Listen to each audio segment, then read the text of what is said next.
All right. First of all, I would like to thank the organizers of the BBI for giving us a chance to see what we're doing. And I'm going to go with even higher resolution. Silk talked about cell size. I'm going to talk about protein size, which is Armstrong range. So I go with a more complex level, and hopefully you can understand generally what we're doing in our lab.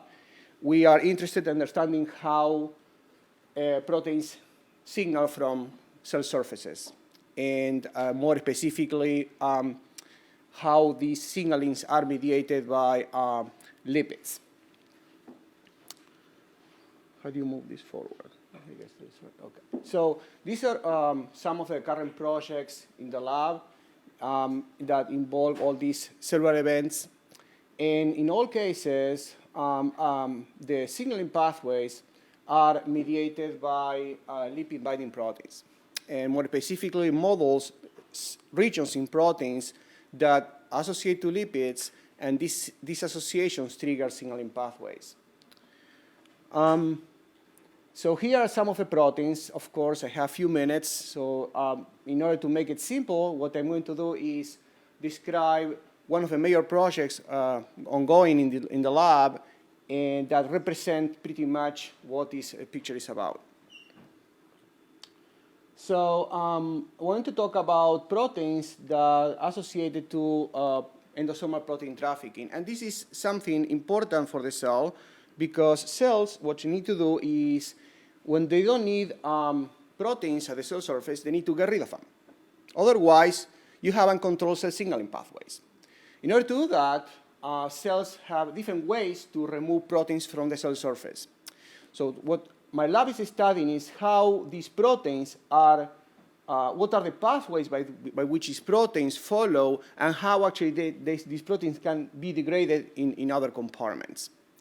So more specifically, we study what's going on in these compartments, which is called endosome. And on the surface of these compartments, there are proteins that what they do is collect the information or collect the proteins that are taken from the cell surface and continue the traffic for protein degradation. And this is the way that the cells are able to get rid of these proteins in case the cells don't require this type of signaling. So, and if you zoom in here, we study specific proteins that are modular in nature and require not only certain proteins that bring those proteins at the cell surface to these compartments, but also requires lipid signaling. So lipids, what they do in cells at the end is they provide directionality. They provide where these proteins should go in order to be degraded. Therefore, we study, for example, modular proteins, proteins that they are contains regions that specifically involved in a function. For example, regions are involved in association to endosomes, regions that are involved to bringing these proteins from the cell surface for degradation, or associating with other proteins, I skip all this, that are typically located in other compartments, but when they are recruited, they recruit other proteins. They all together to exert that particular function. So I will skip all this because we don't have much time. So what I see here is all these proteins, what they do is recruit other proteins. And among other proteins are all these proteins are modified by certain signals. And these proteins are modified by certain signals, actually the proteins that need to be degraded. So what these proteins are doing is bringing these proteins and deliver them for degradation, for elimination at the intracellular level. So what we do? What we do is we study protein-protein and protein-lipid interactions at very high resolution, at atomic resolution. In order to do that, we study interactions using mainly solution nuclear magnetic resonance spectroscopy. We have an excellent instrument on campus that pretty much we are the major users. And in addition to that technology, we also use other biophysical approaches. So what is useful from these studies? You can actually look at how these interactions take place at very high resolution. Why you need that resolution? Because you can actually predict how the interactions take place and manipulate these interactions for undesired situations. For example, for drug design. So we use, for example, protein lipid binding assays to monitor how these interactions take place. We look at interactions in real time, and also we using immobilization proteins in sensor chips, and we look at resolution of, or we look at interactions at very high resolution, very high affinity or low affinity in our lab. And also we can predict, for example, whether proteins can associate to different domains or not and different regions. And so we can do that by using NMR spectroscopy. We map binding sites. We look at individual residues. That's the beauty of this technology. We don't actually do random or guessing how the interactions take place. We look at atomic resolution. That's the major tool in our lab. And here you can actually see regions at which proteins interact with other proteins, and you can map the binding site and see whether they overlap or not, like in this case.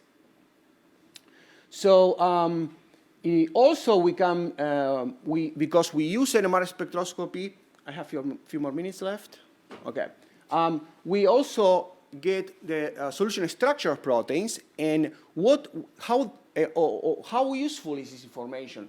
Well, you can actually predict where the binding site is. In this case, it's a protein that is completely unfolded, is completely disordered, and somehow adopts a certain folding when associated to another protein. And therefore, with NMR spectroscopy, you can actually look at where the binding site is and predict how these interactions take place. And therefore, based on that information, you can actually map the site at which these interactions takes place, like in this example here.